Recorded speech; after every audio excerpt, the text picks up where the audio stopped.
an old brass key above the kitchen door, hanging from a crooked nail since '74.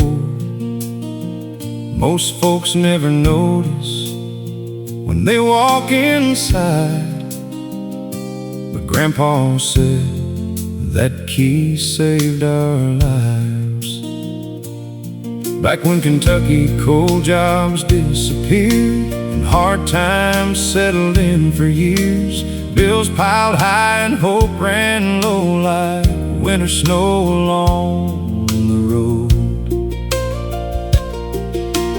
One December night, a stranger knocked, cold rain dripping from his coat. Said his truck broke down beyond the ridge and nowhere else was open. Grandma fed him beans and cornbread. Grandpa gave him a place to stay. Before he left the next morning, he quietly handed them that key. That key above the door reminds us you never know what kindness starts. One small act can change a lifetime, leave a mark upon a heart. When you're down to almost nothing and the world feels cold and far, sometimes grace shows up uninvited, leaves a light where darkness was.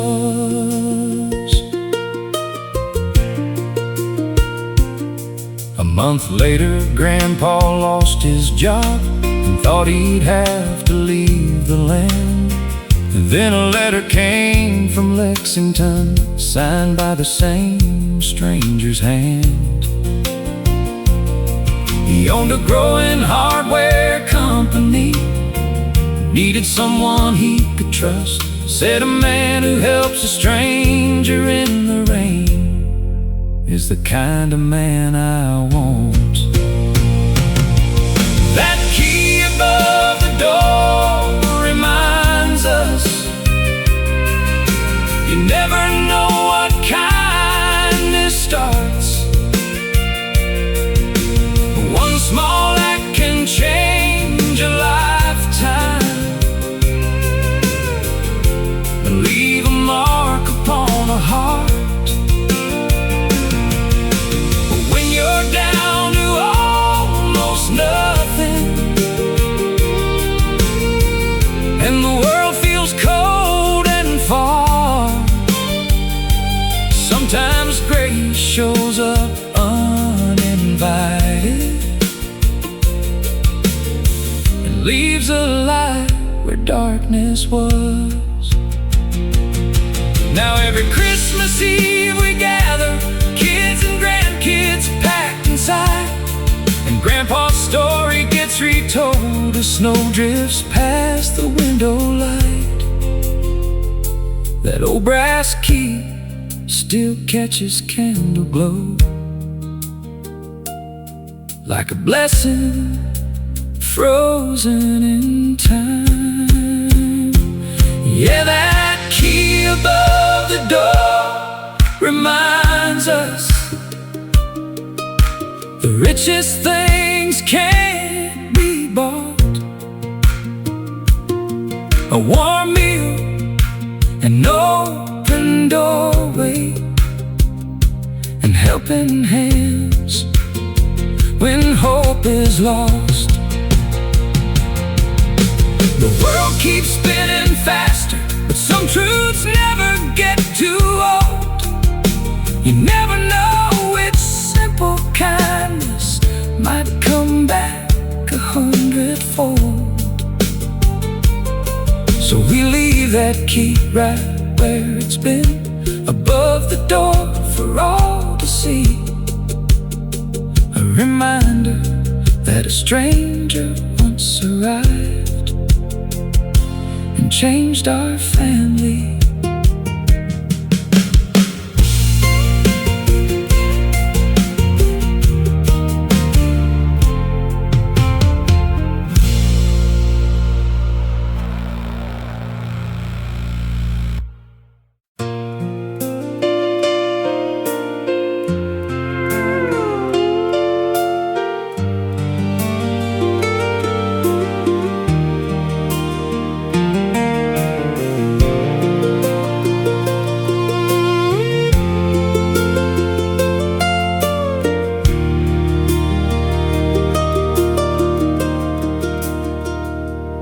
Station clock stopped working years ago,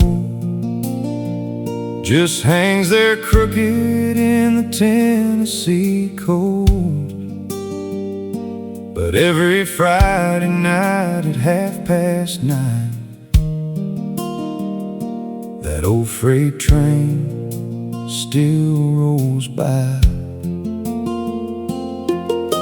I sit on the bench where we carved our names, back when forever sounded easy to say. The paint's all peeling from the depot walls, but some memories never fade at all. You left this town in the summer of '99, chasing California dreams and city lights. I stayed behind with a mechanic's wage, fixing engines while the years turned pages. Folks said I'd forget you after all this time, but they never saw those blue-green eyes, or heard the promises we whispered low as that midnight whistle echoed through the hills. Like the last train through Pine Hollow, you come and go inside my mind, rolling through the dark of memory, leaving old sparks behind. Every whistle sounds like your goodbye, every rail still carries your name, and no matter how many years roll by, my heart still waits beside that train.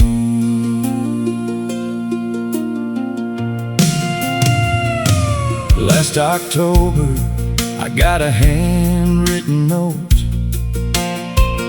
no return address, just a familiar stroke. It said I'll be passing through next Friday night. If you're there, maybe we'll make things right. I read those words 100 times or more, standing in my garage by the open door, wondering if fate still worked that way, or if some dreams arrive too late. Like the last train through Pine Hollow, you come and go inside my mind, rolling through the dark of memory, leaving old sparks behind. Every whistle sounds like your goodbye, every rail still carries your name, and no matter how many years roll by, my heart still waits beside that train.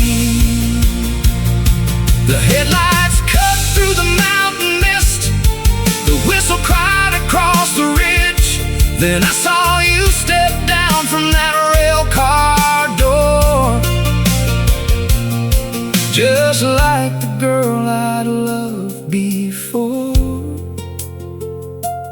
little older, a little worn,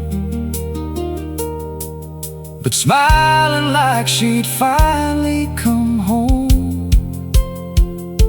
Like the last train through Pine Hollow, you came back through the night, rolling out of all those lost years, and somehow made them right. Now the whistle sounds like hope again, not a ghost I can't outrun.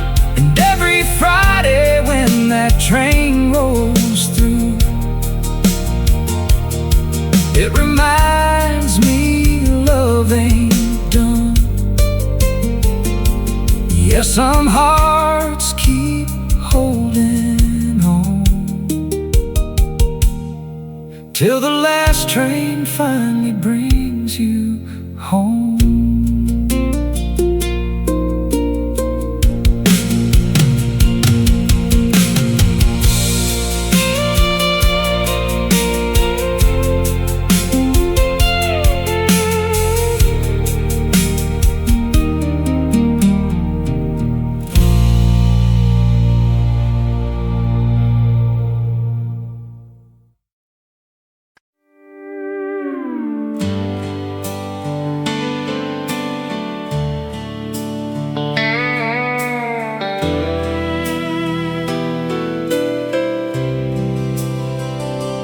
There's a pair of worn-out cowboy boots still sitting by the back screen door, covered in dust from 1,000 mornings, like they're waiting to walk once more. They cross the fields of western Kansas, through drought and rain and harvest time,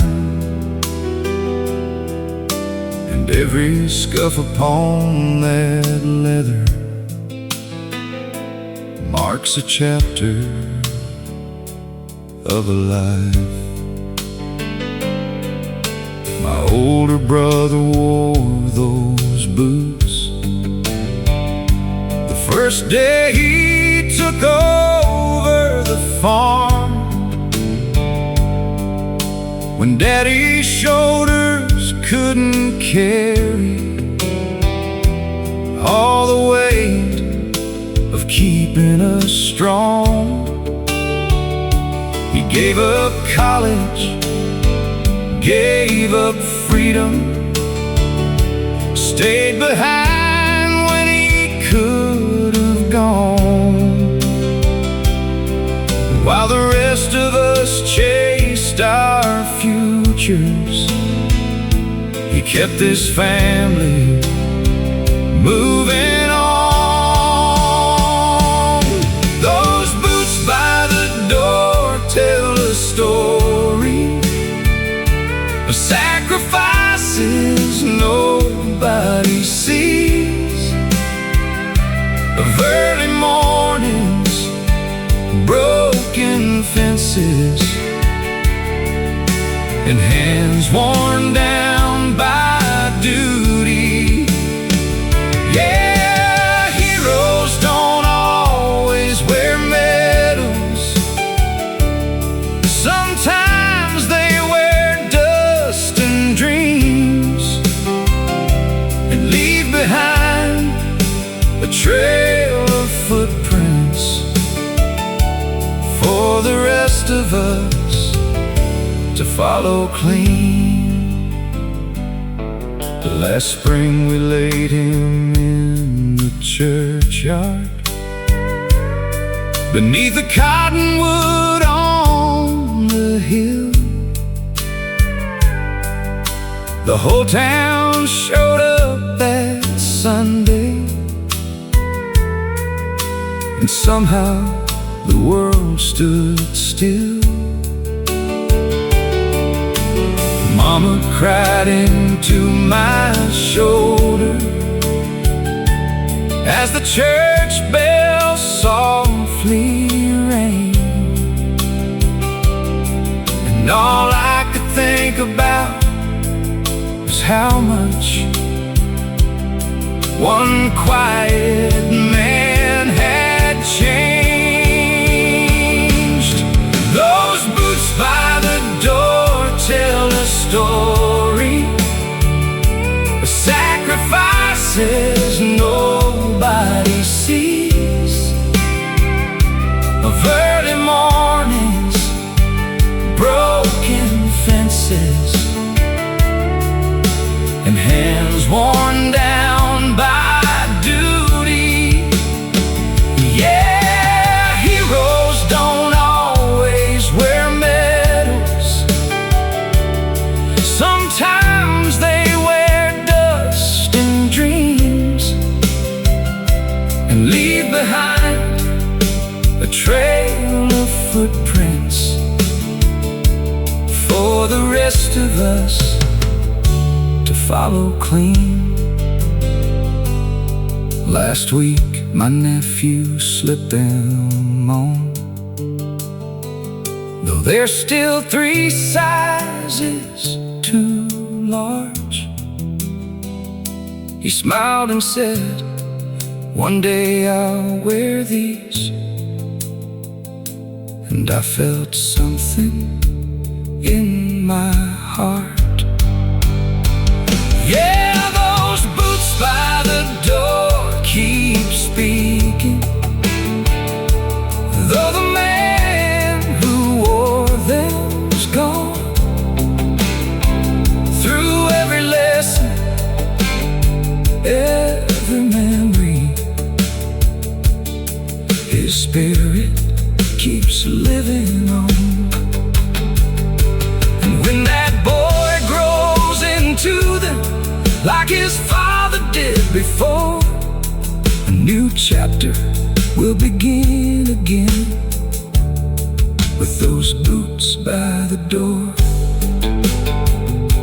Yeah, some legacies aren't written in stone. They're waiting by the door at home.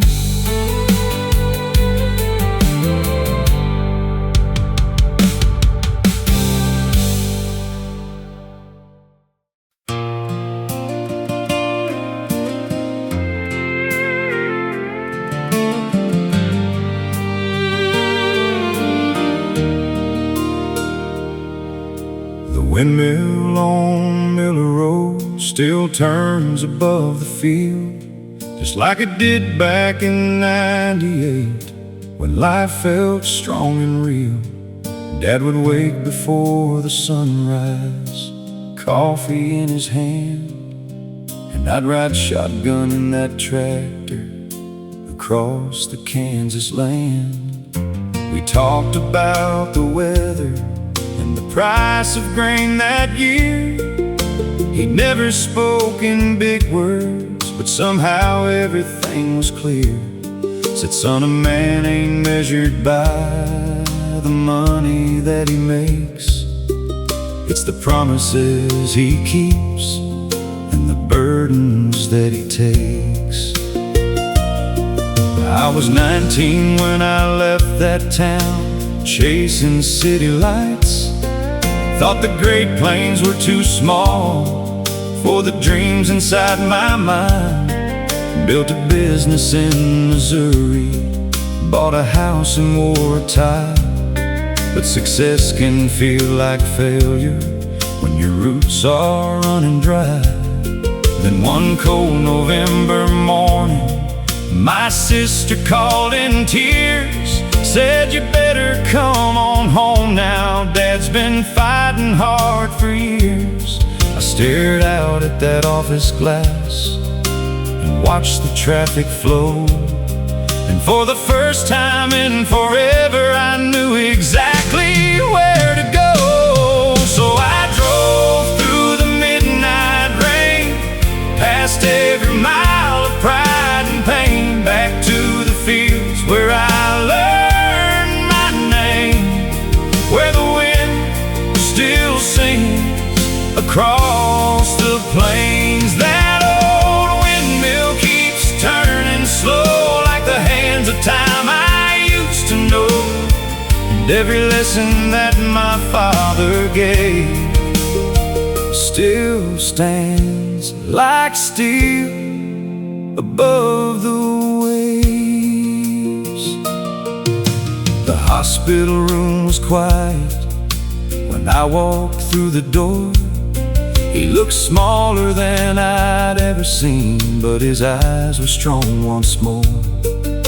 He smiled and said, "You made it, son," then pointed through the glass toward the winter fields outside, where the snow was falling fast.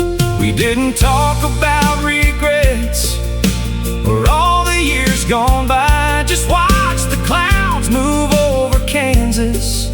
Beneath the fading sky, he squeezed my hand and whispered low, "The farm will need your care." And in that simple moment, I knew my future waited there. So I drove through the midnight rain, past every mile of pride and pain, back to the fields where I learned my name, where the wind still sings across the plains. That old windmill keeps turning slow, like the hands of time I used to know. And every lesson that my father gave still stands like steel above the waves. Spring came early that next year, the wheat rose tall and green. Sometimes I still hear his voice carried on the prairie breeze. And when the sunset paints the sky in shades of gold and red, I tip my hat toward Miller Road and thank the man who led. Now I walk those fields at dawn, though the years keep moving on. The windmill turns above the land like my father's weathered hands. Every season comes and goes, every child eventually knows the richest things we'll ever own are the people who call us home. That old windmill keeps turning slow, and every time I see it blow, I know the roots I almost lost were worth far more than what they cost.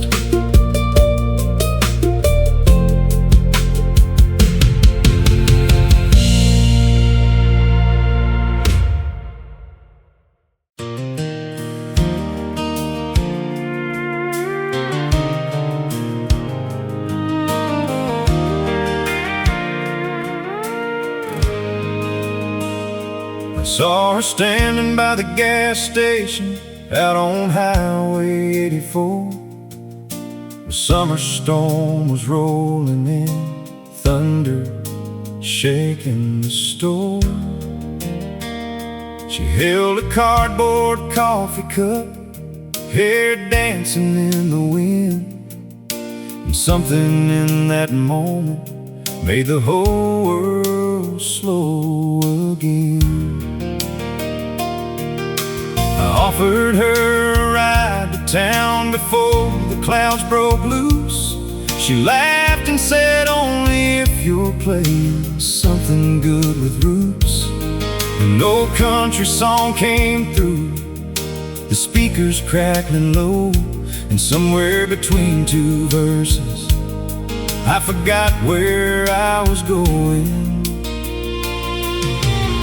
We spent that Friday driving roads that barely had a name, crossing little county bridges while the sky poured down like rain. She told me about Georgia and the dreams she'd left behind. I told her how I'd built these walls, one heartbreak at a time. The windshield wipers kept the beat as evening settled in, and every mile beside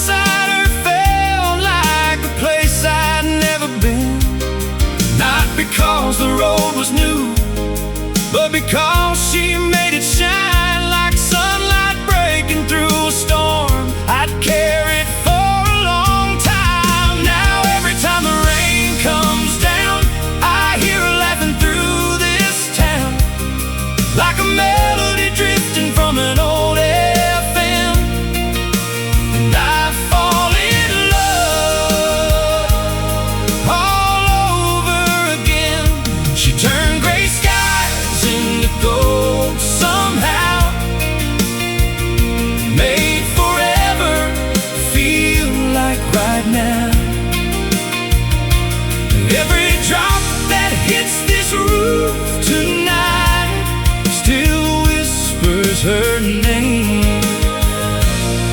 in the rain outside.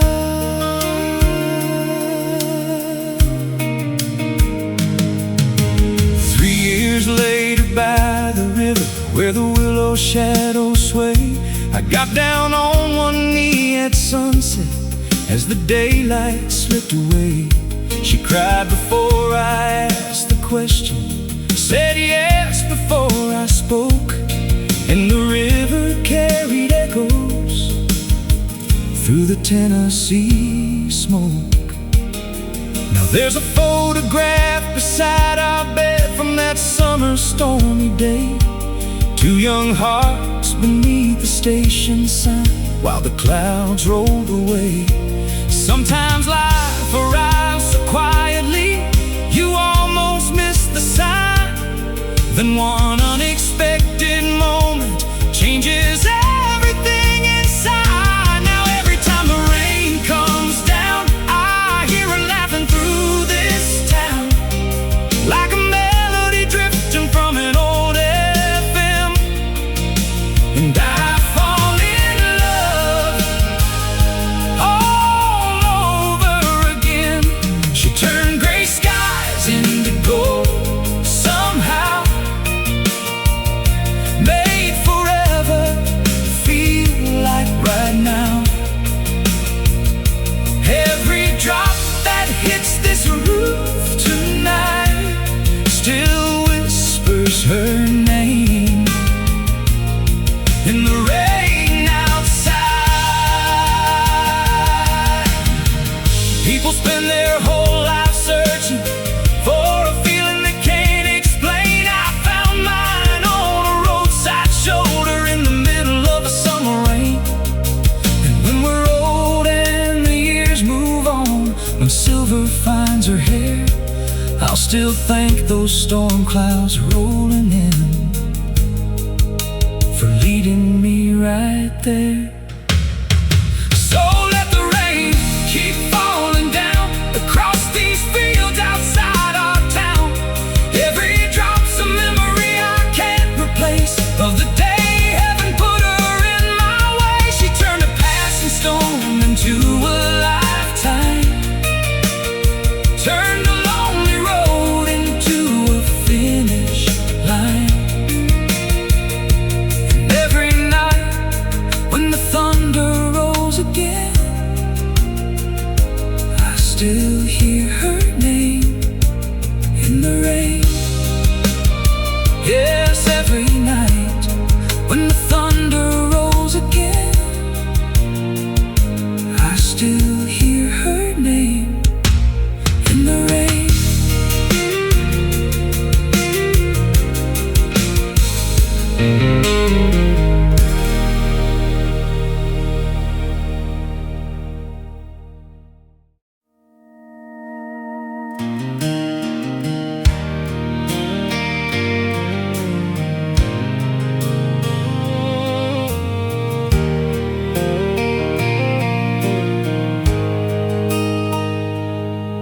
There's a little red bicycle hanging in the barn, covered in dust beneath the rafters and stars.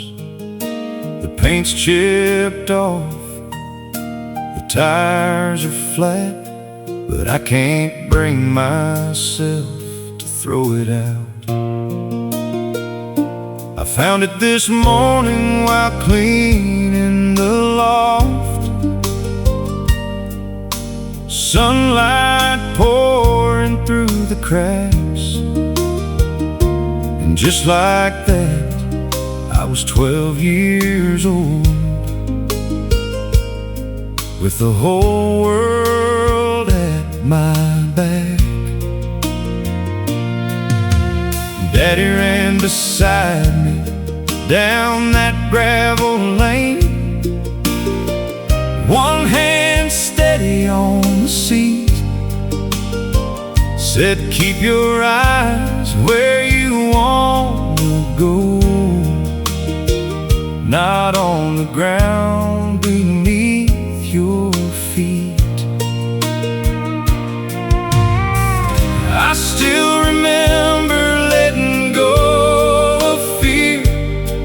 as the summer wind filled my face. And hearing him laugh somewhere behind me when I finally found my pace. That bicycle in the barn takes me back to who we are, before the years and all the miles, before the worries and the scars. Some things rust, some things fade, some dreams don't turn out like you planned. But a father's voice can echo forever from a bicycle in a barn.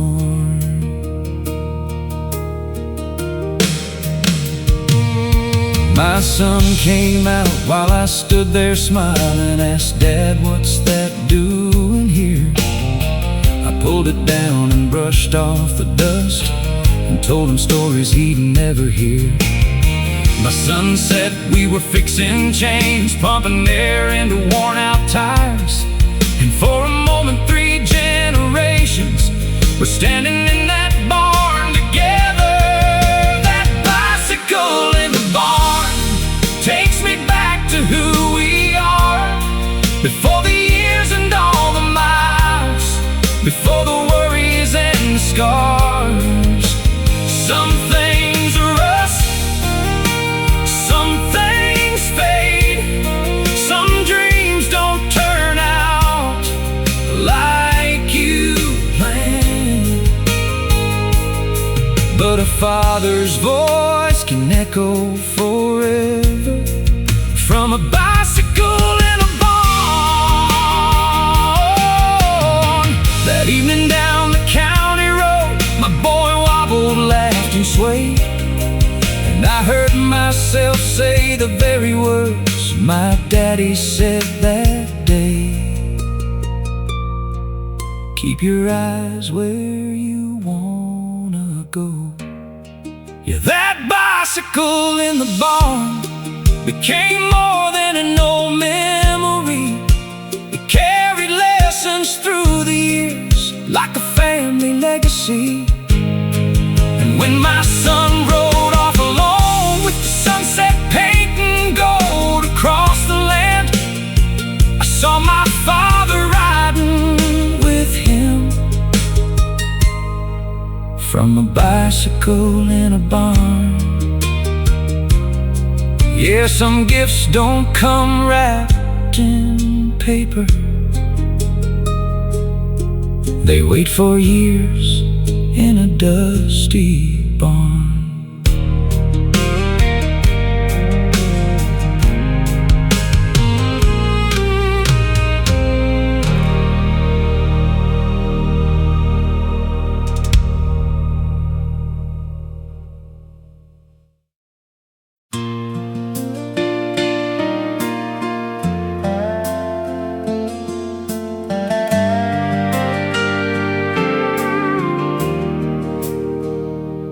There's a wooden bench at mile 42 along an old Wyoming trail with a mountain view. It ain't on any map you'll find in a tourist stand, just a place beside the pines where the wildflowers still dance. I first saw it one September after 14 hours on the road, hauling cattle through the bighorns with a heavy load. The sun was dropping low, painting gold across the sky, and carved into the back were words that caught my eye.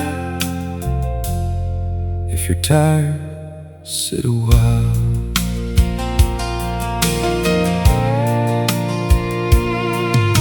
A year went by before I passed that way again.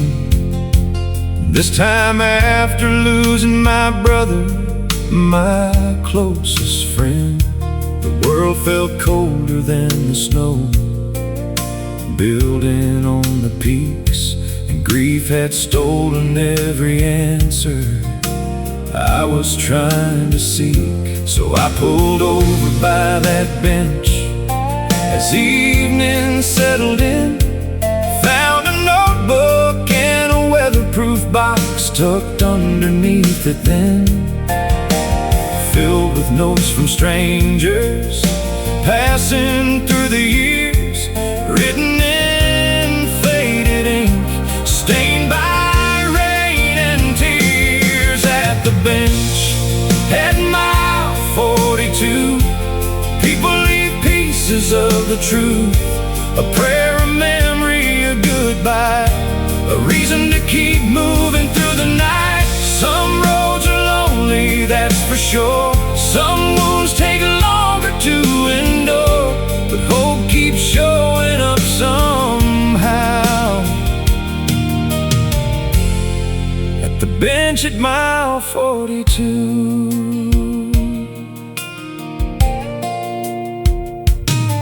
One note came from a trucker who beat cancer in the spring, another from a young girl learning what forgiveness means.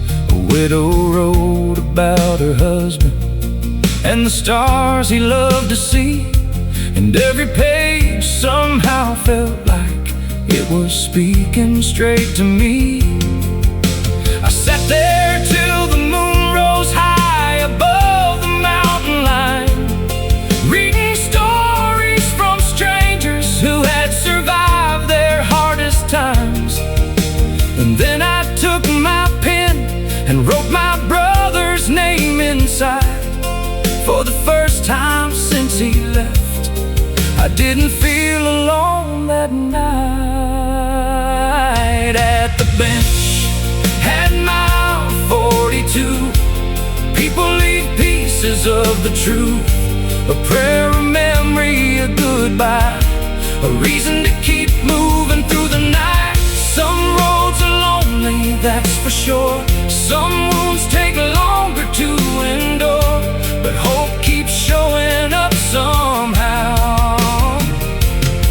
At the bench at mile 42, nobody knows who built it there, or who first placed that notebook down. But sometimes the best things in this world appear without a sound. Not every hero wears a badge, not every gift has a name. Sometimes healing starts with strangers who've walked through the same pain. Now every fall I stop again and add another page with a pen, watching the sunset fade beyond the blue. And when life gets heavy, when the answers disappear, I remember all those voices that I found out there, and how a simple wooden bench helped carry people through. Yeah, hope still waits beside the pines at the bench at mile 42.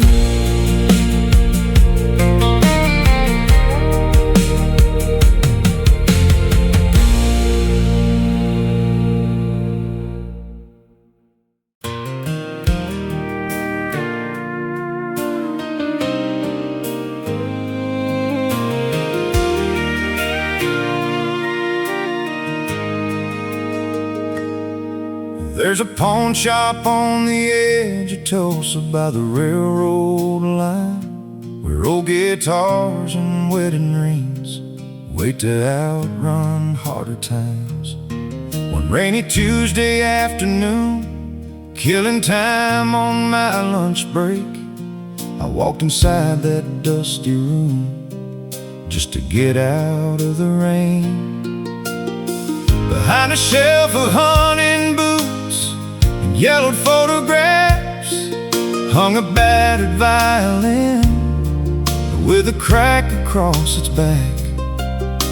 A handwritten tag beneath it read, "Not for sale today." And something about that little note made me stop and stay.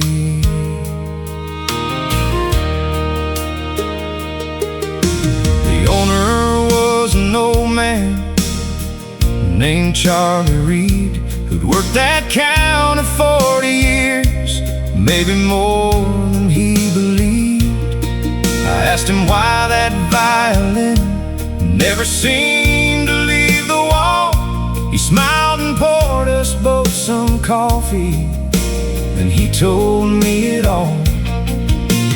Back in '87, when the old fields went bust, a young father brought it in because he had to feed his son. Said he'd buy it back someday when life got back on track. But the years kept moving forward, and he never made it back. So the violin in the pawn shop waits, like a promise frozen in time and space, for a hand that remembers every note it knew, for a dream that never quite made it through. Some things are worth more than money can say, more than a price tag fading away. And every scar in that old wood sings of the lives we carry in little things.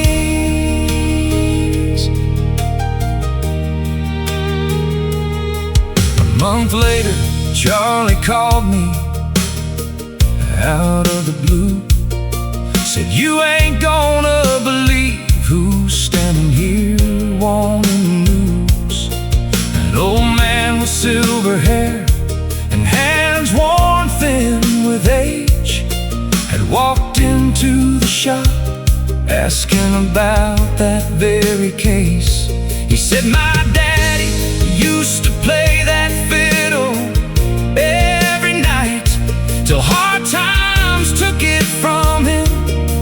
When I was just a child, he passed before he got it back, but he spoke about it still, and I promised if I found it, I'd bring it home for him." Now the violin from the pawn shop sings in a house where grandchildren gather and dream. Its melody carries across the room like a voice returning after years of silence too. Some things are worth more than money can say, more than a lifetime drifting away. And every scar in that old wood sings of the lives we carry in little things. At night the family gathered on the porch under Oklahoma stars, and for the first time in 40 years they heard their grandfather's song, not from a record or a story told, but from strings alive once more. And every note seemed to open up a long-forgotten door. Yeah, the violin from the pawn shop came home after decades wandering alone, and the music filled the space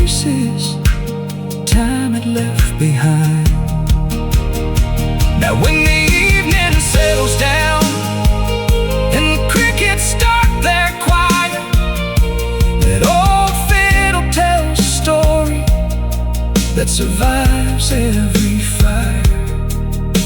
'Cause love don't disappear with years, and dreams don't always die. Sometimes they just wait patiently for the right hands to arrive.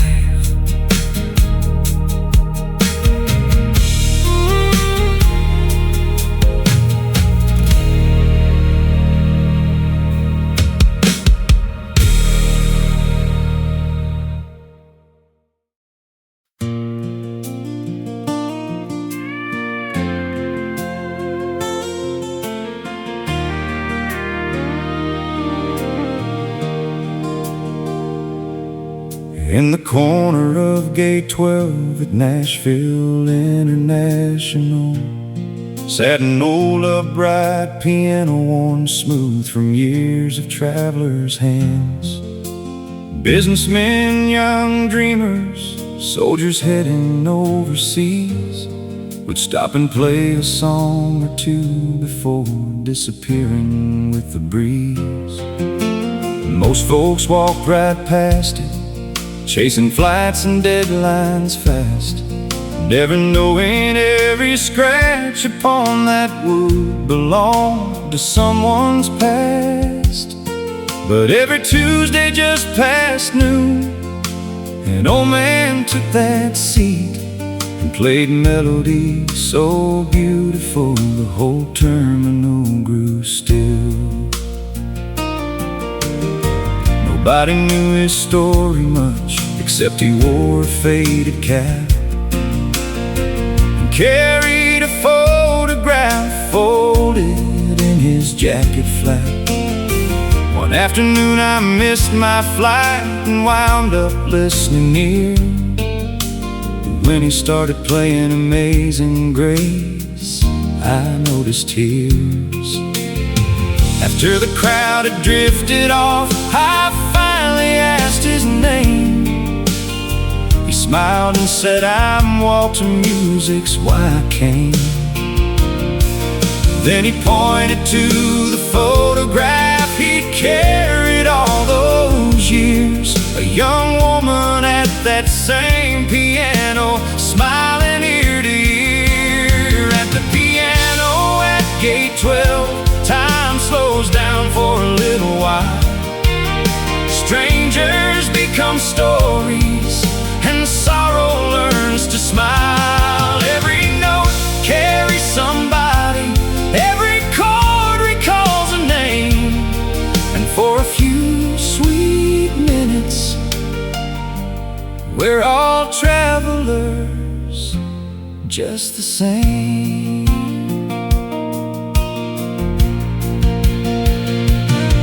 He told me back in '89, his wife sang in local bars before cancer took her voice and left silence where songs are.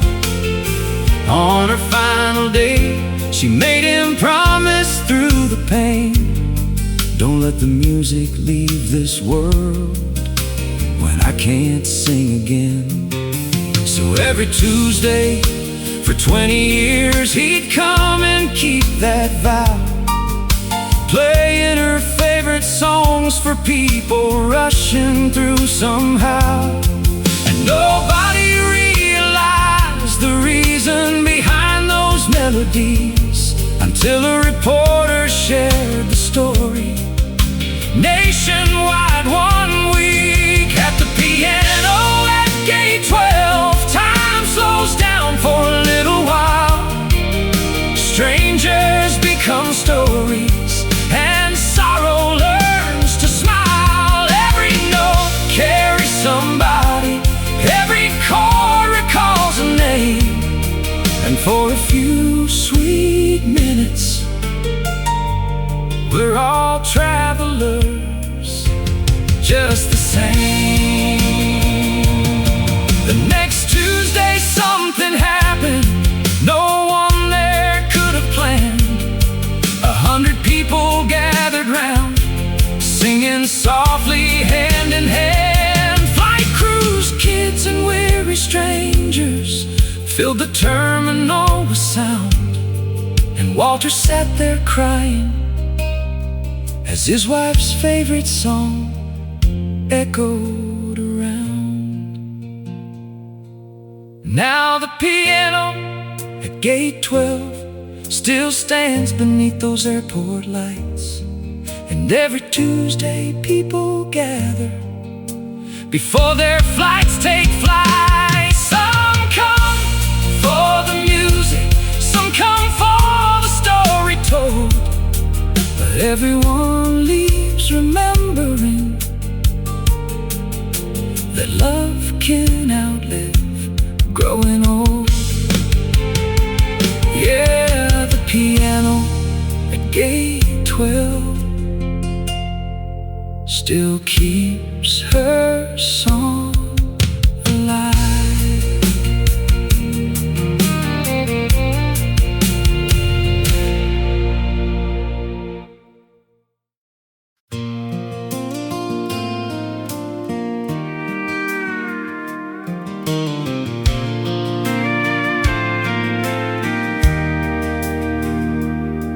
On Cedar Street in Arkansas stood a little yellow house where Miss Ruth sat every evening when the sun was going down. She'd stitch this beside the front porch swing with a basket at her feet, adding patches to a quilt nobody had ever seen complete.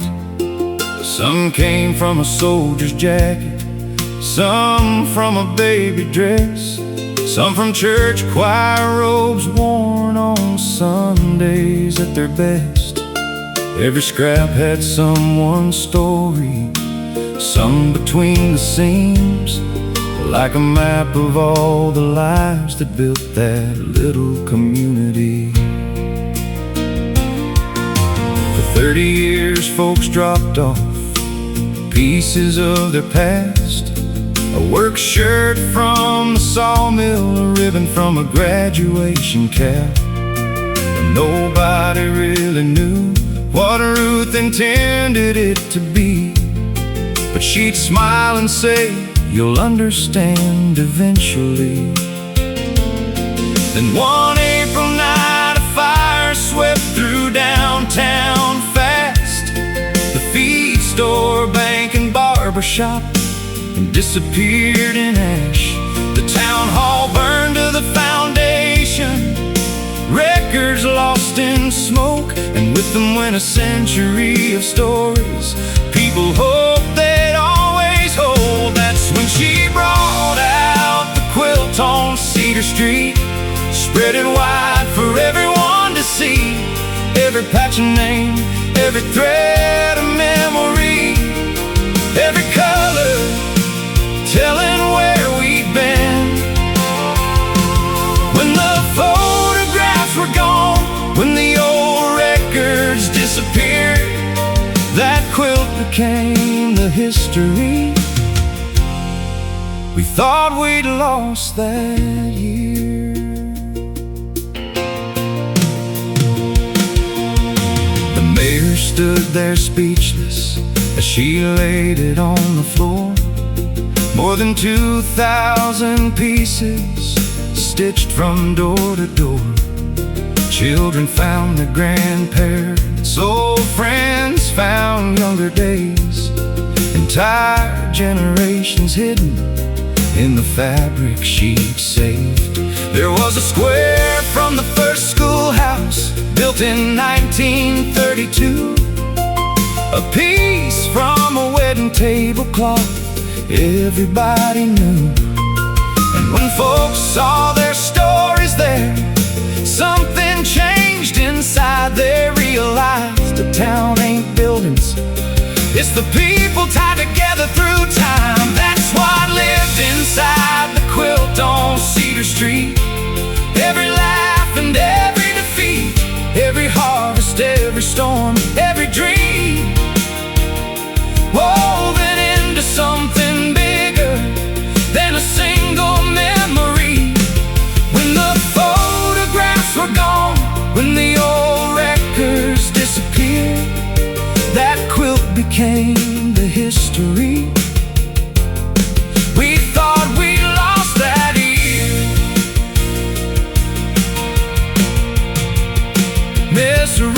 passed away that winter at 94 years old. But before she left, she wrote a note, folded careful in the quilt's old folds. It said the strongest threads are people, the cloth is only cloth.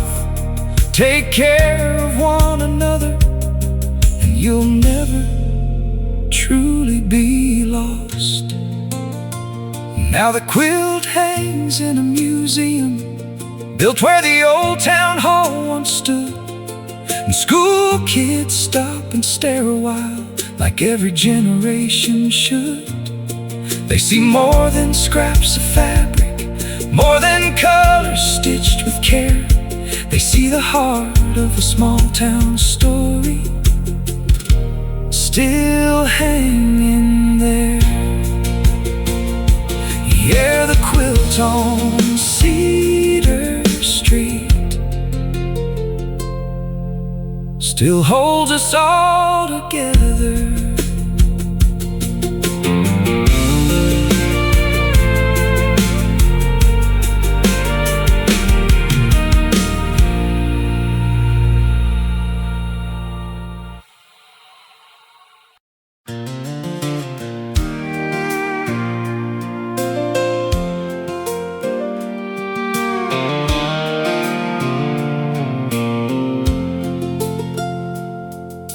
Grandpa's toolbox sat untouched for nearly 5 long years in the corner of the garage, collecting dust and memories. Rusty wrenches, bent up nails, receipts from '72, and 100 little pieces of a life nobody knew.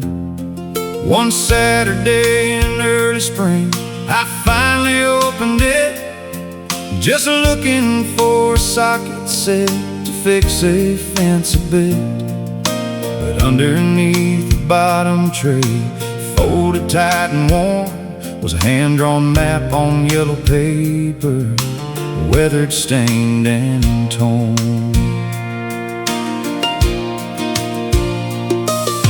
Across the top it simply said, for whoever finds this first, enlisted roads through Missouri in a dozen little towns, with circles drawn around old places I had never heard him name, and one short note beside the edge that only said, take the trip someday. So I loaded up my pickup and headed down the line, following that faded map, one county road at a time.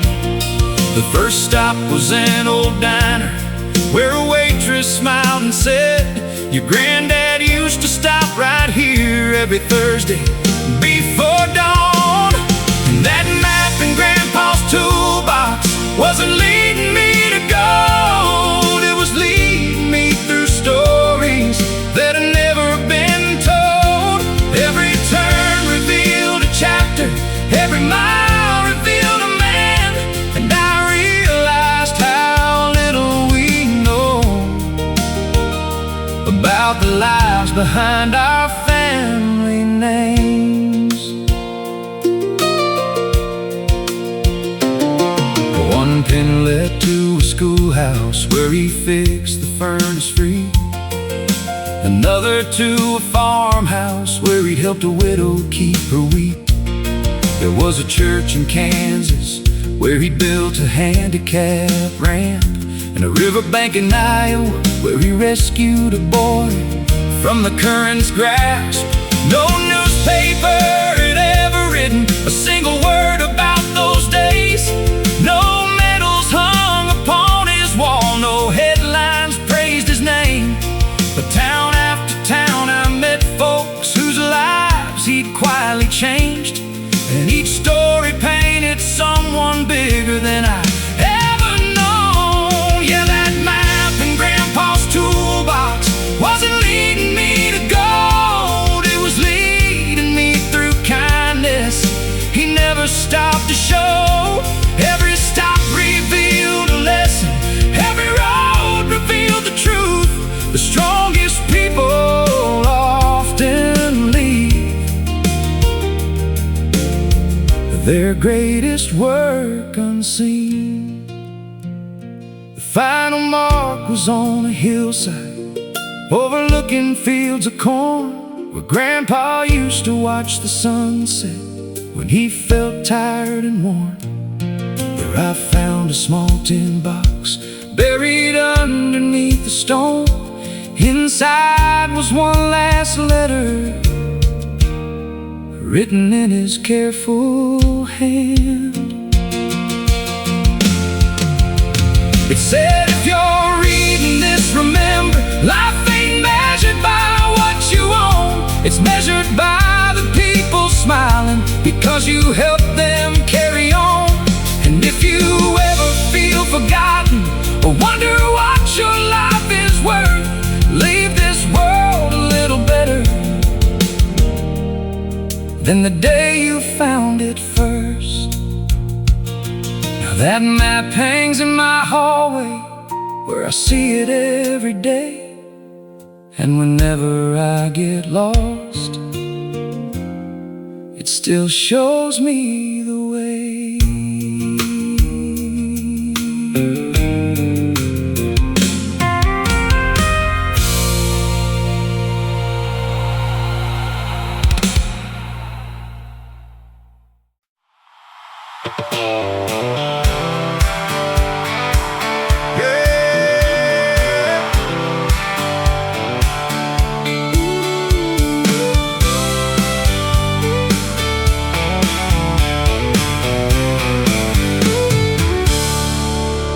There was a foreclosure sign nailed to the gate, 5 rocky acres just outside Cheyenne. The barn leaned hard to the west wind, and the fences barely stood again. Everybody said, boy, don't buy that place, you'll spend your whole life chasing repairs.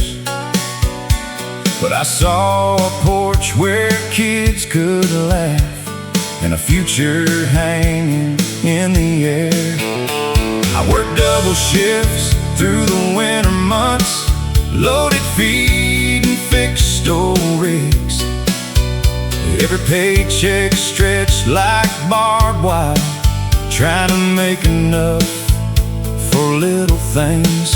My wife planted flowers by the mailbox, though the ground was stubborn clay. She'd smile and say, give it some time, good things grow that way. All we had was 5 acres and a dream, a little faith and a lot of gasoline. More hope than money, more grit than luck, and an old red tractor that wouldn't quit. Yeah, life wasn't easy, but it felt right, building something under those Wyoming skies. Sometimes a man gets richer than he seems, with 5 acres and a dream.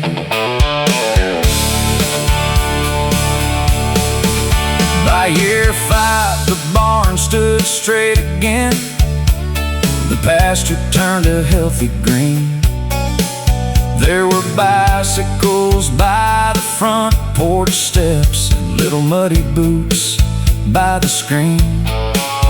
One evening I watched the sunset fall with my daughter sleeping on my knee, and I realized every sacrifice had become exactly what I needed. All we had was 5 acres and a dream, a little faith and a lot of gasoline. More hope than money, more grit than luck, and an old red tractor that wouldn't quit. Yeah, life wasn't easy, but it felt right, building something under those Wyoming skies. Sometimes a man gets richer than he seems, with 5 acres and a dream. The world keeps telling you bigger is better, more land,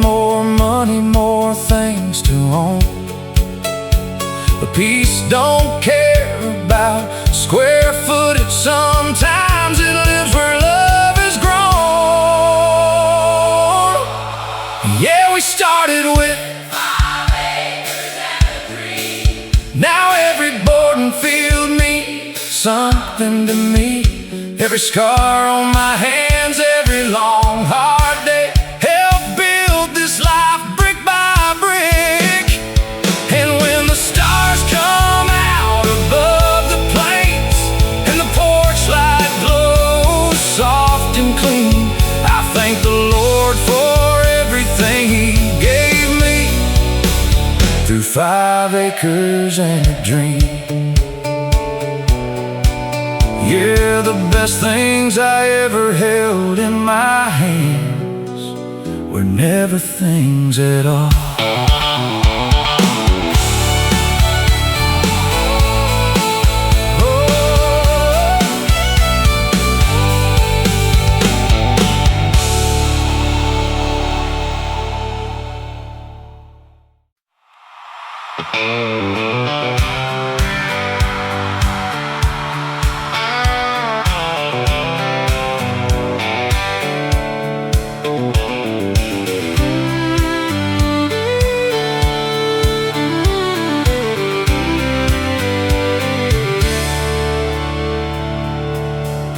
30 miles outside of Tucson, my old Chevy coughed and died on a lonely stretch of desert highway, under 100 miles of sky. The radio faded into static, the sun sank red behind the hills.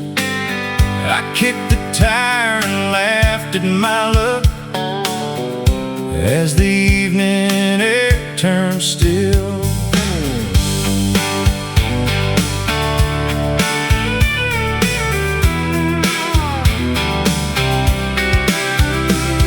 Then a dusty Jeep pulled off the shoulder.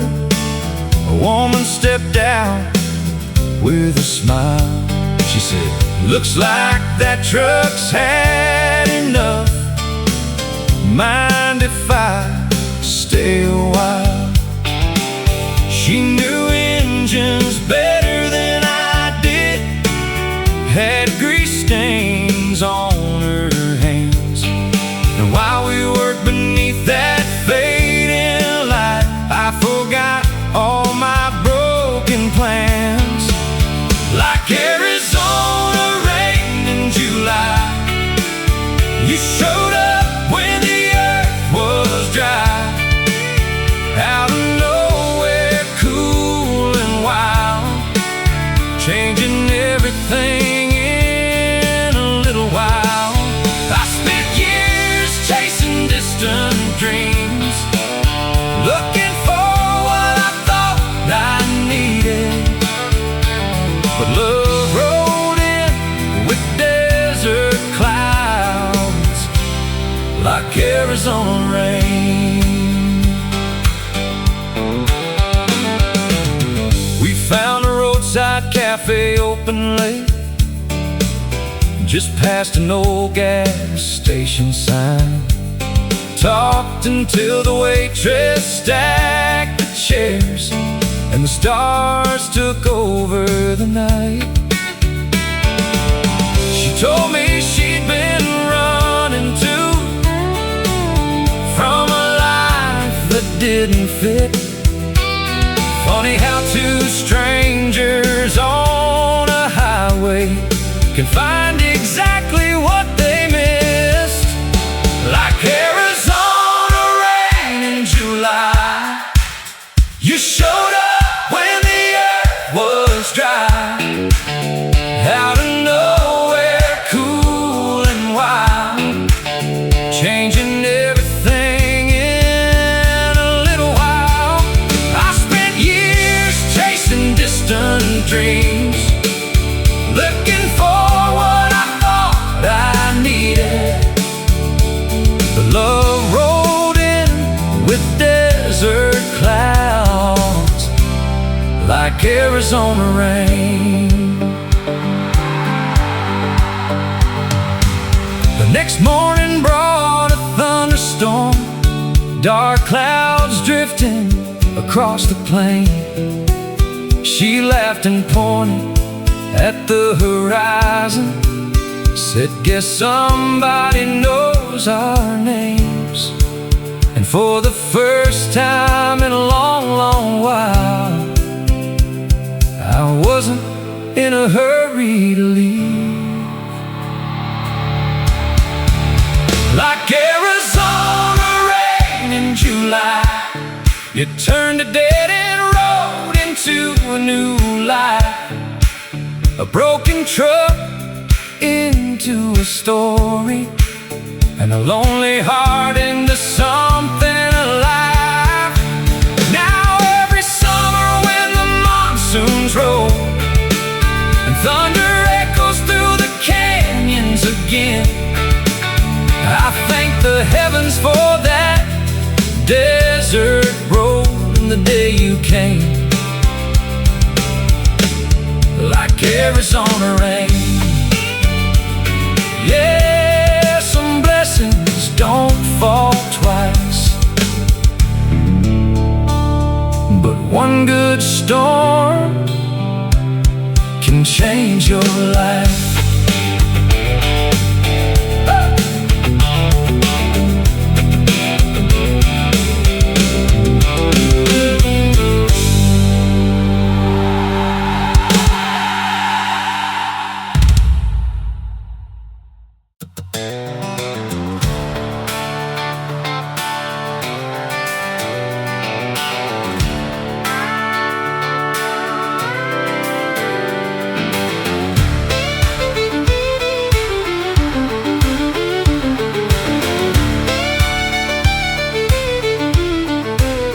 There's a pair of work boots hanging from the old water tower just outside a town called Red Oak, Oklahoma. Faded leather, cracked and worn, swinging in the prairie wind since before I was born. As a kid, I'd ask my daddy every time we'd drive by, why's nobody taking those boots down from the sky? He'd just grin and say, one day you'll understand. Then he'd shift that old truck into gear and head across the land.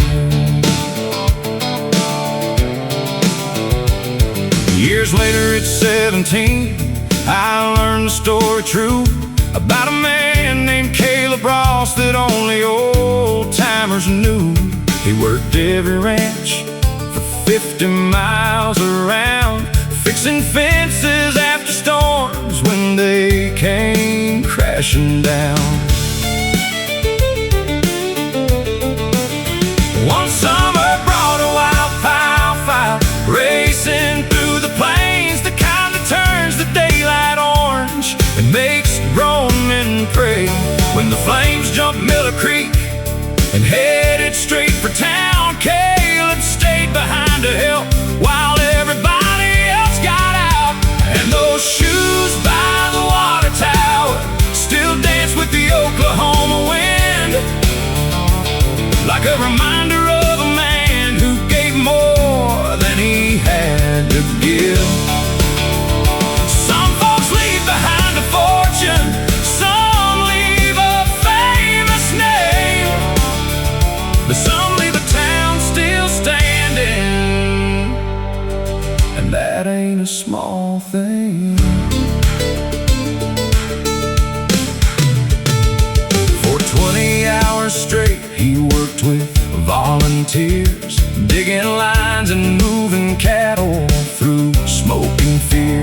The fire finally turned away just north of County Road 9, and every family made it out with a little luck and time.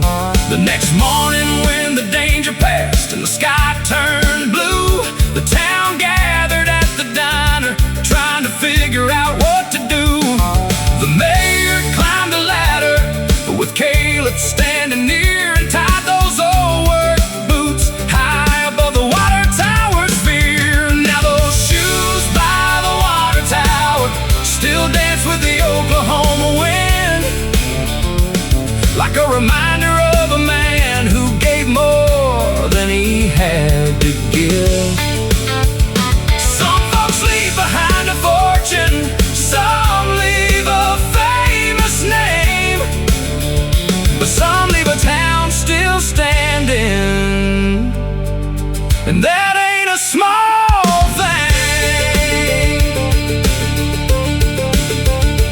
Caleb never liked attention, never made a speech or boast, said I only did what anybody would have done. But everyone knew better, 'cause when fear was running wild, he chose to stay and fight, while others ran for miles. So the shoes by the water tower still catch the evening sun, watching over fields of wheat and children out having fun. And every new generation asks why they're hanging there. Then somebody tells the story, and Caleb's still with us somewhere. Yeah, those shoes by the water tower still dance in the prairie air.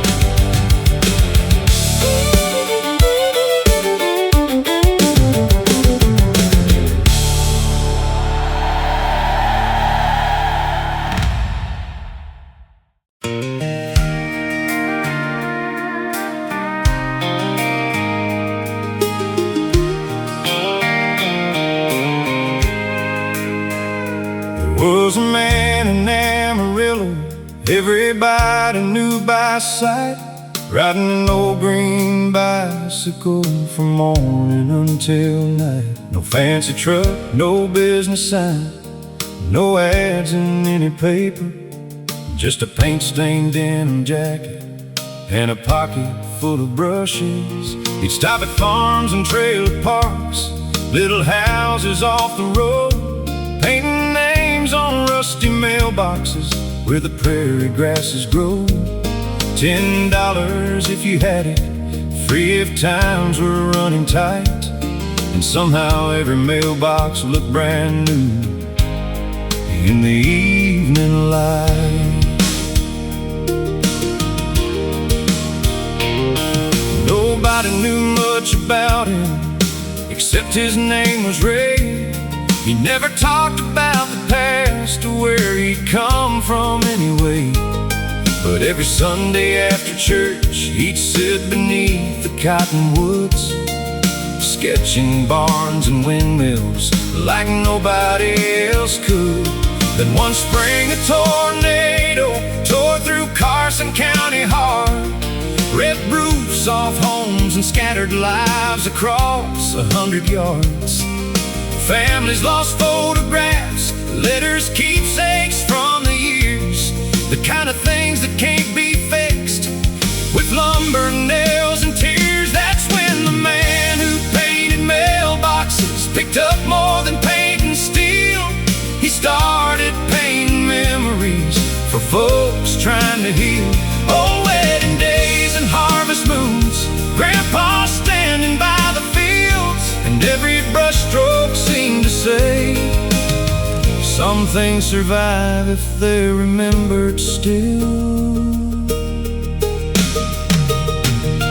For months he worked inside the church from sunrise until dark, turning faded snapshots into pieces of the heart. One by one the townsfolk came to see what he could do, and every painting brought back pieces of the lives they once knew. Then a reporter from Dallas came asking for his name, said the whole state's talking about these beautiful works he'd made. Ray just smiled and shook his head, said the story ain't about me, it's about helping people hold on to what they thought they'd never see. Yeah, the man who painted picked up more than painting steel. He started painting memories for folks trying to heal. Oh, wedding days and harvest moons, grandma's dancing in the fields, and every brushstroke seemed to say, some things survive if they're remembered still.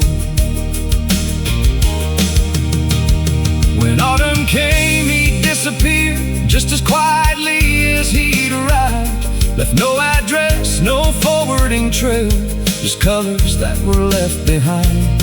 But in the church hall hangs a sign, written by a child one day. Thank you for bringing back our stories, and nobody ever took it away. Now every mailbox down those roads still shines beneath the Texas sky. But what folks talk about these days ain't the names he painted on the side.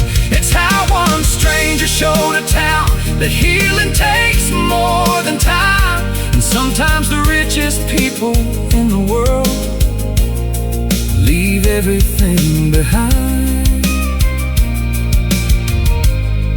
Yeah, sometimes the richest people in the world leave everything behind.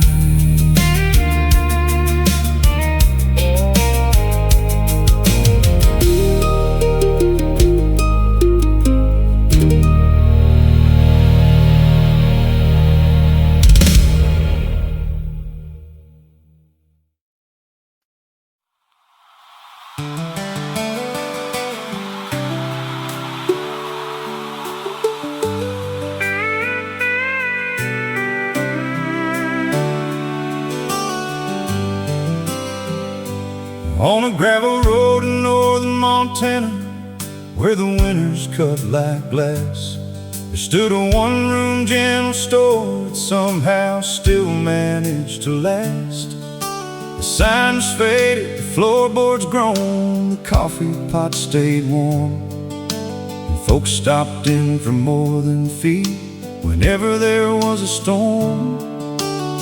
Oh, Miss Evelyn ran the place since 1979. She knew every kid, every ranch, every hard and troubled time. But what folks talked about the most was a rusty iron key hanging from a nail above the door for everybody to see.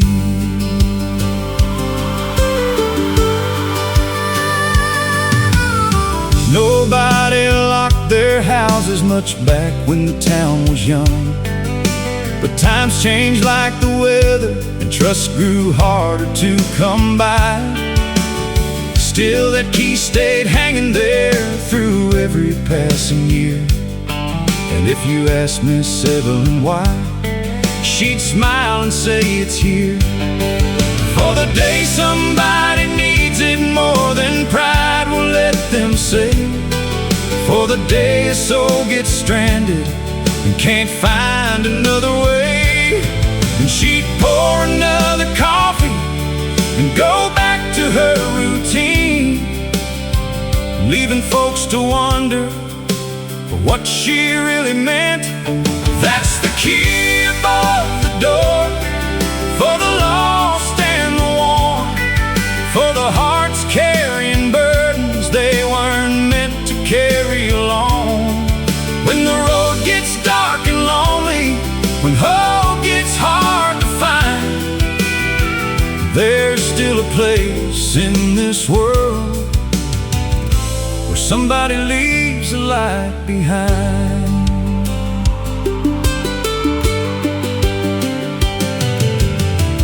Then came the blizzard of '08, worst anybody knew. The white walls of snow swallowed fences, trucks, and every familiar view. A ranch hand named Gill got caught 30 miles from town. His engine quit, his radio died, and the temperature kept dropping down. By pure luck he found the store near midnight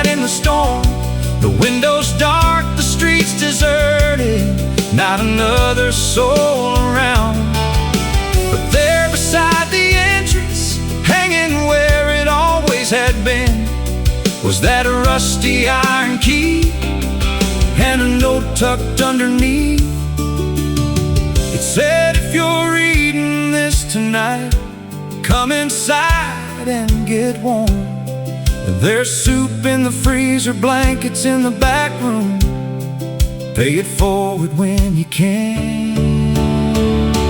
That's the key above the door for the lost and the worn, for the hearts carrying burdens they weren't meant to carry alone.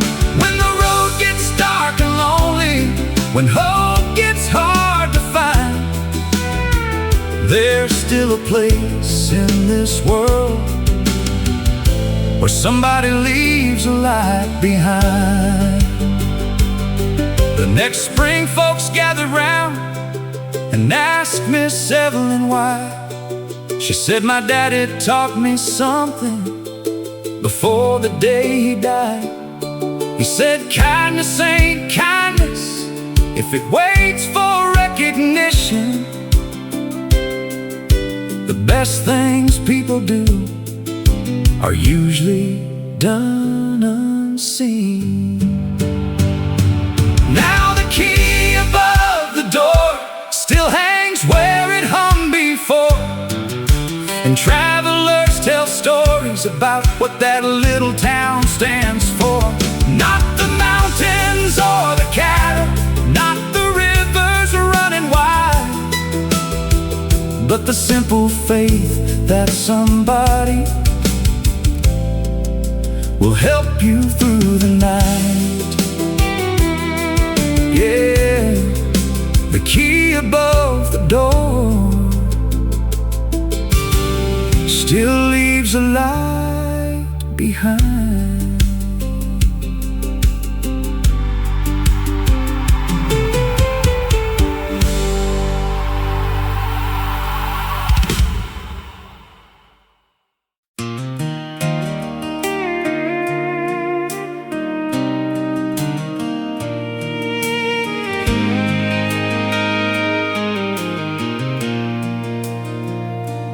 Bought an old farmhouse outside of Lexington, white paint peeling off porch, leaning toward the sun. The realtor said it's been empty near 30 years or more, the kind of place where memories still creak through every floor. I spend my Saturdays fixing boards and patching cracks, pulling down old wallpaper nobody wanted back. Then one rainy afternoon, behind a bedroom wall, I found a faded envelope that looked like it survived it all. The paper smelled of dust and time, the ink was turning brown. It started to, whoever finds this, if this house is still around. It was written by a farmer's wife in 1953 to a child she was carrying but knew she'd never see. She wrote about the dog they had, the willow by the creek, how his father sang while working and prayed before he'd sleep. She said, if life gets hard someday, don't let bitterness take root. The strongest hearts are often grown where storms have passed on through. And I read every word by the light of a lamp, like a voice reaching out through the years and the dust,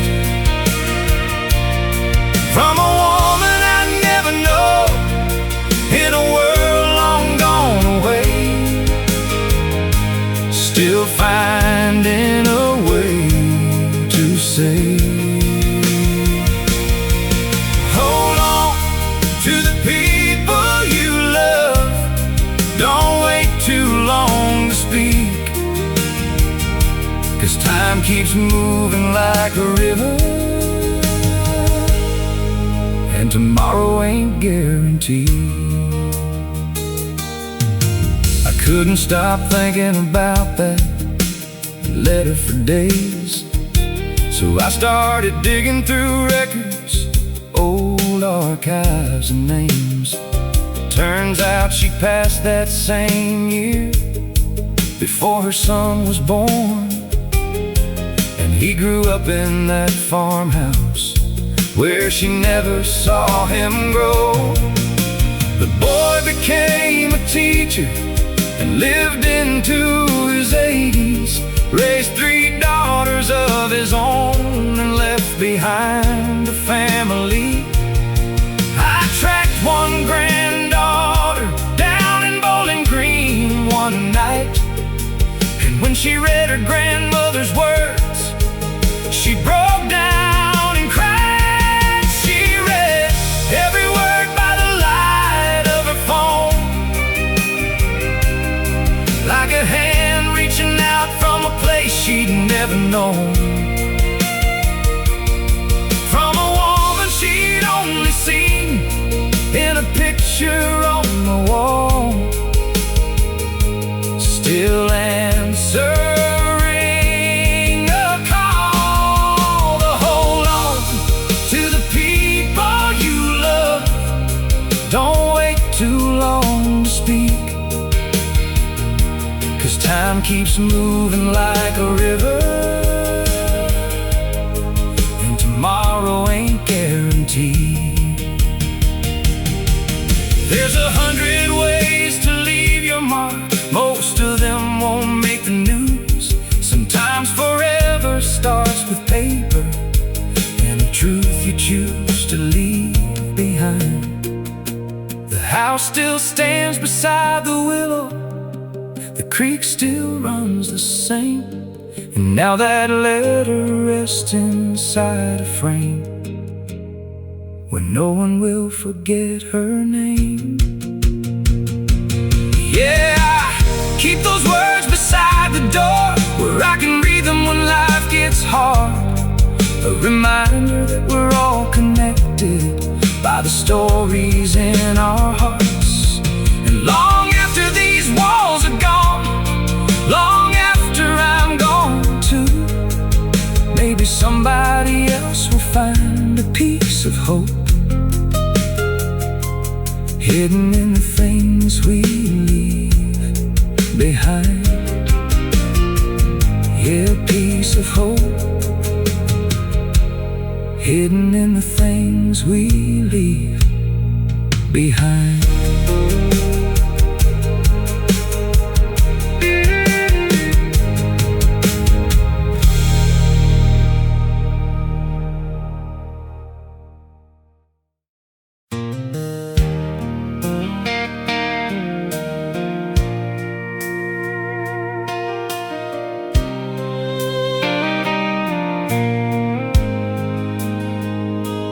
There's a faded blue suit on the clothesline today,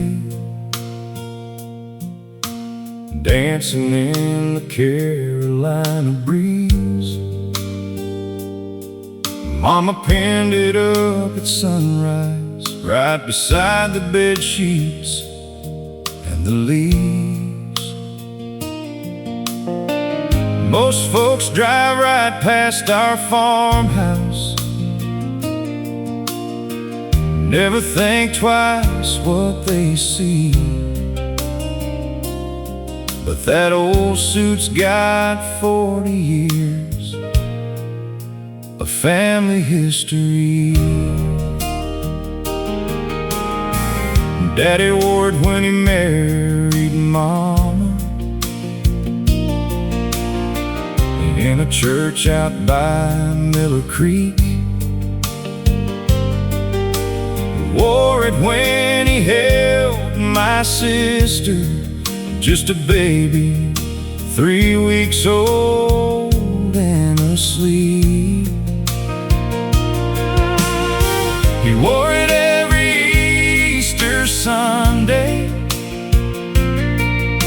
and every funeral in town. somebody needed help or prayer, that blue suit showed up around. That Sunday suit on the clothesline ain't just cotton thread and seams. It's every promise that he kept and every sacrifice unseen. Yeah, time may fade the color and life may wear us thin, but the things that really matter are stitched beneath the skin. Last winter we laid Daddy to rest. The church bell echoed through the pines. The pews were full of neighbors. Some drove for hours just to arrive.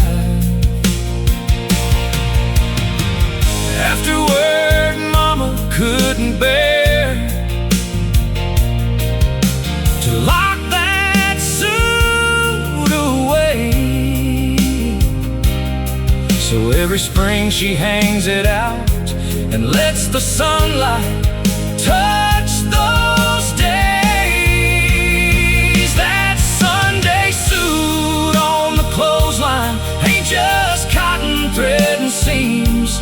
It's every promise that he kept and every sacrifice unseen. Yeah, time may fade the color and life may wear us thin, but the things that really matter are stitched beneath the skin. Now my little boy asks questions. Why's that jacket hanging there? And I tell him, son, that's what love looks like when a good man spends it everywhere. That Sunday suit on the clothesline still sways beneath the southern sky, like a quiet kind of legacy that never really says goodbye. And every time the wind catches it, I can almost see him grin, 'cause the best parts of a father's life are stitched beneath our skin. Yeah, that old blue suit keeps teaching us, even now, after he's been gone.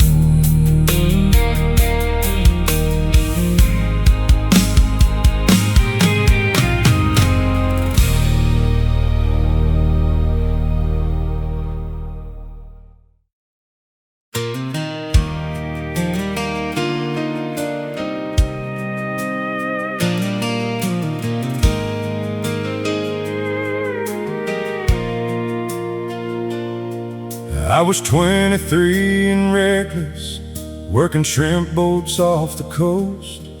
Thought I had forever waiting, thought a young man couldn't lose much. She ran the bake shop by the harbor, with salt wind tangled in her hair. Every morning she'd wave me out, standing on that weathered pier. Then came September's angry waters, black clouds rolling from the sea. The radio warned all vessels, turn around immediately. But pride can be a dangerous compass when you're trying to prove you're strong. I pushed farther into open water, and before long, everything went wrong.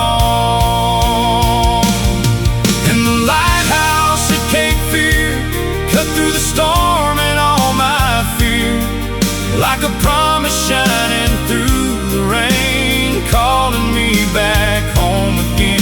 When the waves were high as mountains and hope was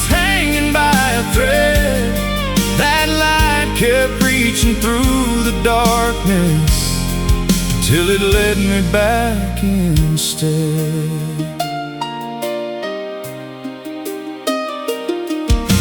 The engine died around midnight and the sea threw me around.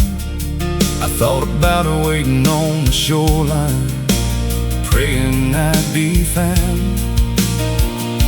Then through the sheets of rain and thunder, a single beam broke through the black. I pointed my bow toward that light and somehow found my way back. And the lighthouse at Cape Fear cut through the storm and all my fear, like a promise shining through the rain, calling me back home again. When the waves were high as mountains and hope was hanging by a thread, that light kept reaching through the darkness till it led me back instead. That was 20 years ago this autumn. Now my hair's turning gray,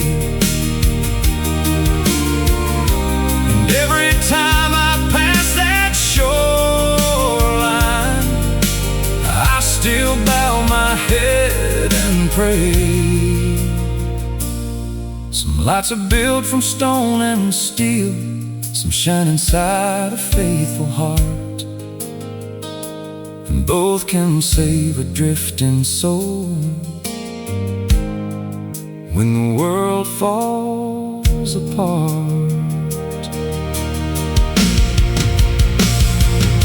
Yeah, the lighthouse at Cape Fear still stands against the passing years, and every time its beam sweeps by, it reminds me how close I came that night. I got the girl, we raised a family, built a life beside the sea, and it all began with the light in the storm that refused to give up on me. Yes, miracles don't make the news, they just got a man back home.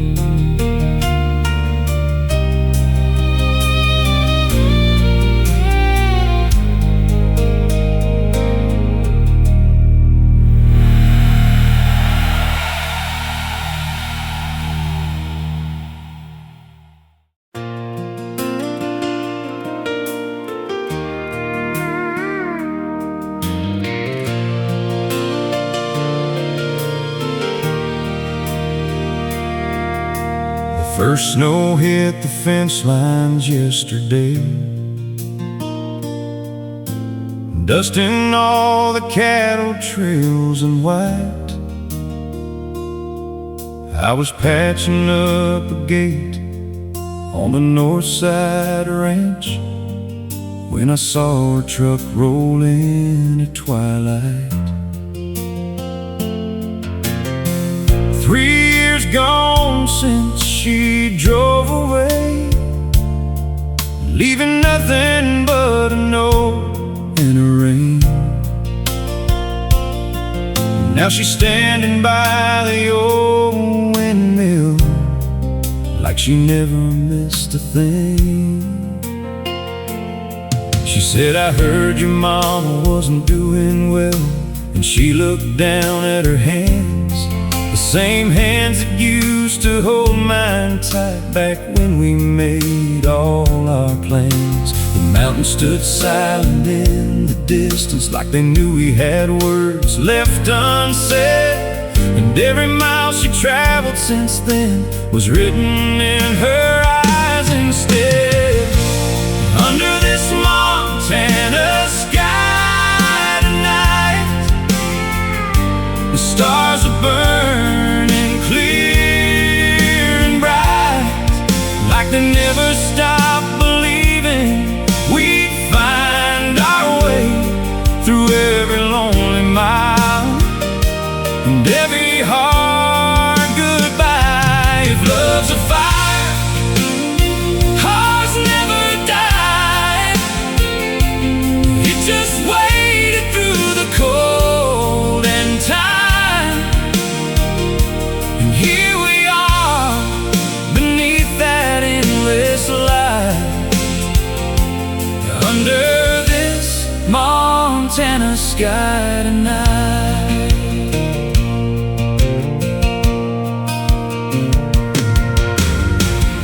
Mama smiled when she walked through the door,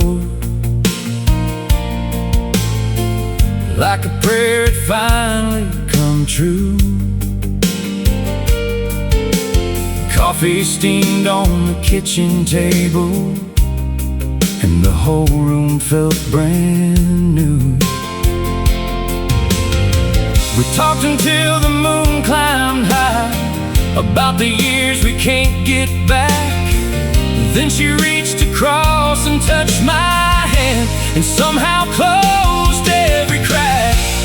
Under this Montana sky tonight, the stars are burning clear and bright, like they never stopped believing we'd find our way through every lonely mile and every hard goodbye. If love's a fire, ours never die.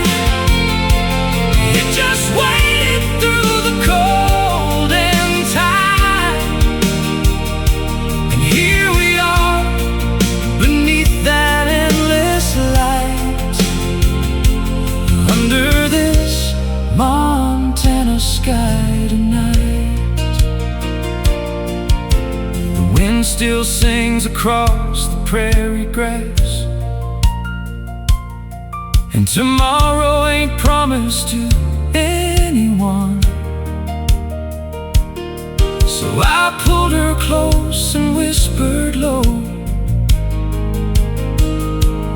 I'm done running from what we've become.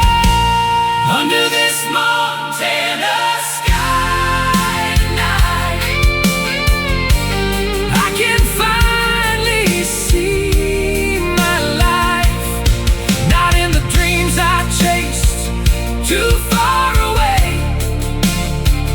but in the arms that held on through the fight. The mountains watch, the stars still shine, and for the first time the future feels right. Yeah, forever starts right here tonight, under this Montana sky tonight.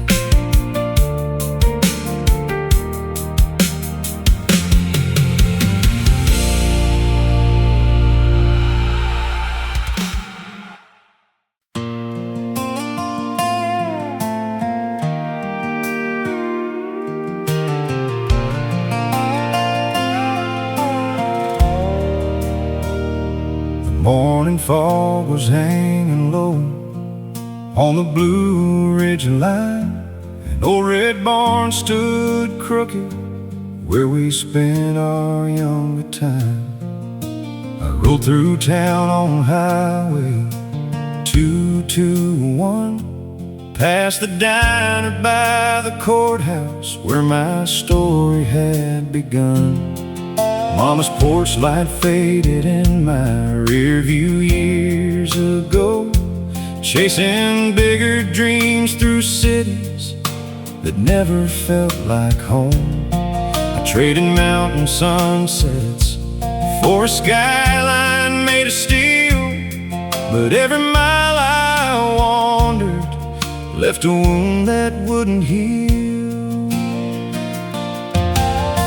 I worked the night shift winters in the cold Tennessee rain, carried more regrets than dollars, riding freight trains through the pain.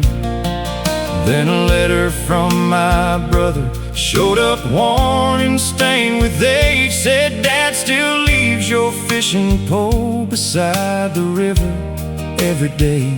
I stopped beside and overlooked as daylight slipped away, watched the mountains turn to shadows, and I heard my conscience say, some roads are meant for leaving, some are meant to bring you back. And I finally turned the wheel toward the life I used to have. I'm coming back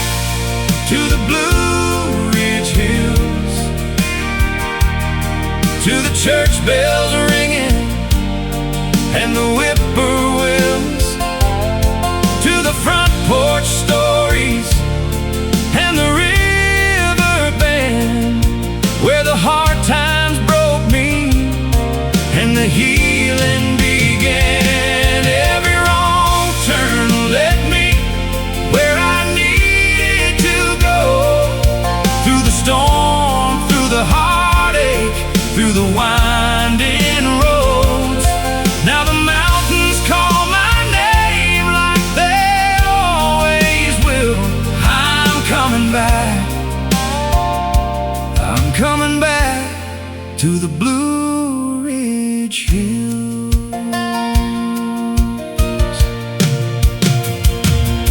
Dad was standing by the mailbox when I pulled into the drive. A little older, a little slower, but the fire was still alive. He didn't say much when he hugged me in the fading evening light. Some things don't need explaining when you've been gone half your life. Mama said an extra plate and laughed the way she used to do. The radio was playing old songs drifting through the room. And for the first time in forever, I felt the weight release, like the mountains wrapped around me and handed back my peace. I'm coming back to the Blue Ridge Hills, to the church bells ringing and the whippoorwills, to the front porch stories and the river bend, where the hard times broke me and the healing began. Every wrong turn led me where I needed to go, through the storm, through the heartache, through the winding roads. Now the mountains call my name like they always will. I'm coming back, I'm coming back to the Blue Ridge Hills. You can spend your whole life running from the boy you used to be, but the roots beneath your footsteps grow deeper than you see. And when the world gets heavy and the highway loses light, home is more than a place, it's the reason you survive. I'm finally back in the Blue Ridge Hills, where the sunrise paints the valleys and the time stands still, with my family beside me and the river rolling slow. There's a kind of peace you'll never find out on your own. Every long road brought me to this front porch view, to the memories I left and the dreams that came true. Now these mountains hold my heart like they always will. I'm finally home, I'm finally home in the Blue Ridge Hills.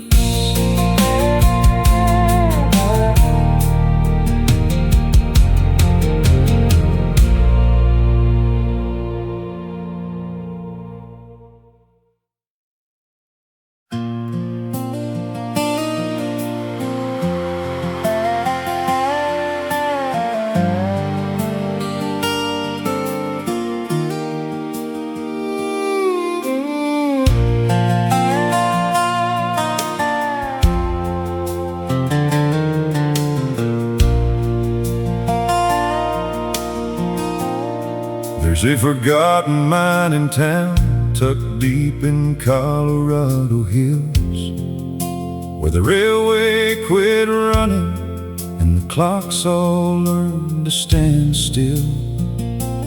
Most folks packed their lives in boxes when the silver dried away, but old Walter Green stayed behind and watched the years decay. Every evening at sundown, he'd walk the empty street, past the boarded up hotel and the church without a priest. Then he'd climb the ridge above town, where the cold winds always blew, and light a lantern by the tracks like he'd done his whole life through. The story went that 40 years ago his young son disappeared on a snowstorm night in January, the worst they'd seen in years. The boy had left to catch a train and never made it there. Nobody found no final words, just questions in the mountain air. People called it foolish hope, a wound that wouldn't heal. But Walter never missed a night, no matter how he'd feel. Through blizzards, floods, and summer heat, through every passing year, that lantern kept on burning bright for someone who might appear.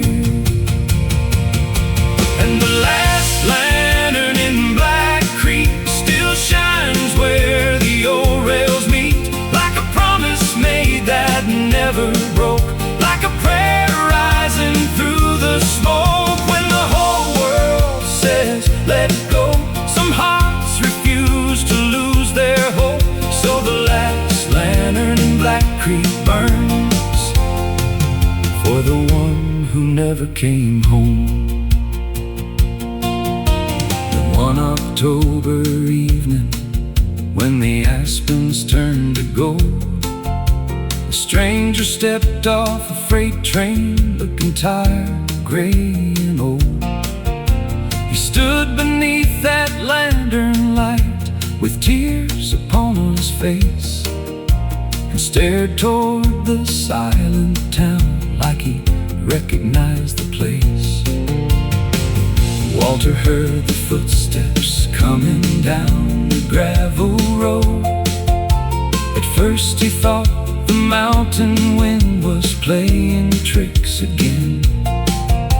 But when the stranger softly said, "Dad, it's finally me," 40 years of sorrow broke like rain into the sea.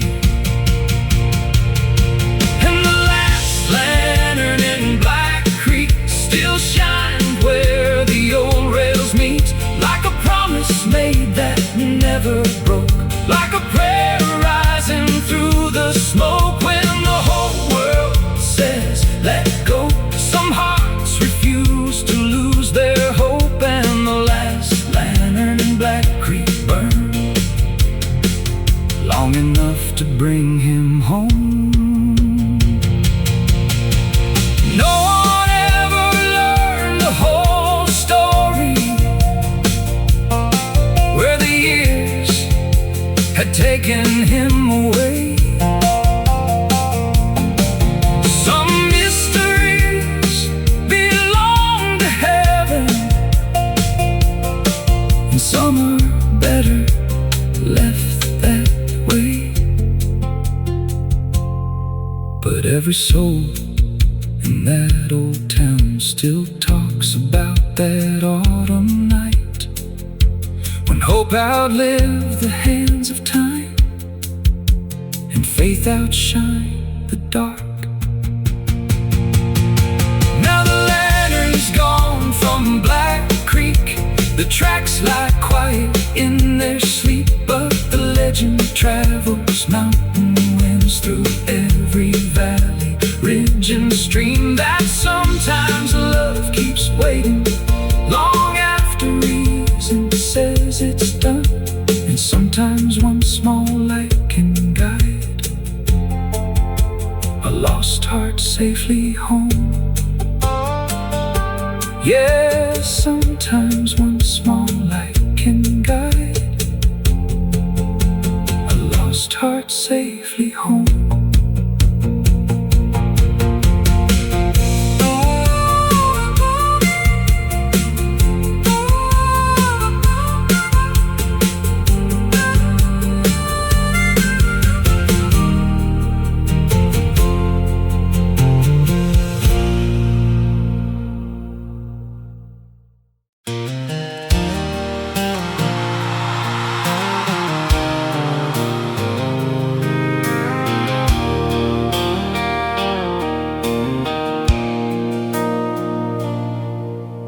doctor shook his head last April, said take it easy, slow things down.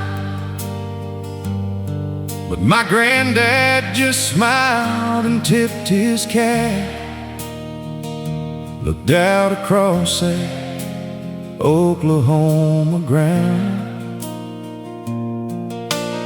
82 years in those same fields, watching seasons come and go.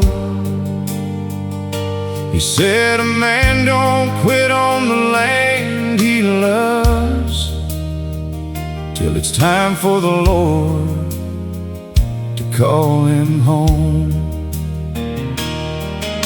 We planted corn beneath the rainy sky, like we'd done since I was 10. His hands were worn like old leather gloves, but they still knew where to begin. Every sunrise found him on that tractor, rolling slow through rows of green, teaching me lessons he never wrote down, in ways only farmers mean. Just one more harvest, one more fall, one more season, hearing that meadowlark call. One more sunset, painting gold on the plains. One more chance to thank God for the rain. He said, son, life grows fast, don't miss it all. Take time to love the people standing small beside you. And every word still echoes through my heart, like one more harvest before the dark. October came with amber fields waving, the biggest crop we'd seen in years. We worked side by side through the cool morning air,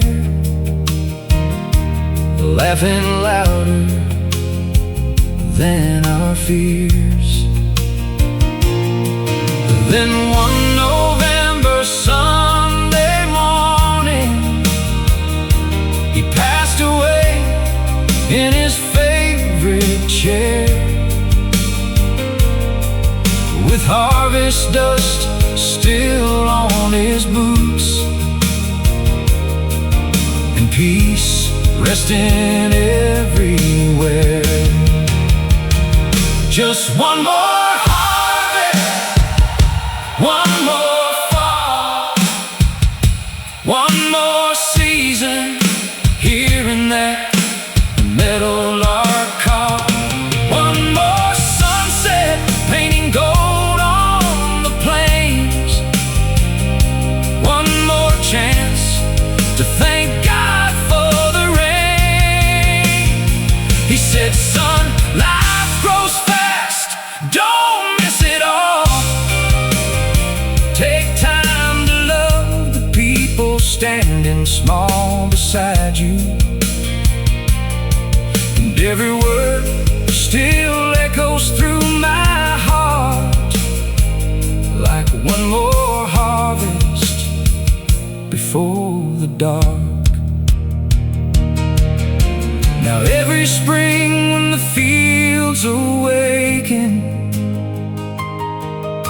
and fresh green rises from the earth,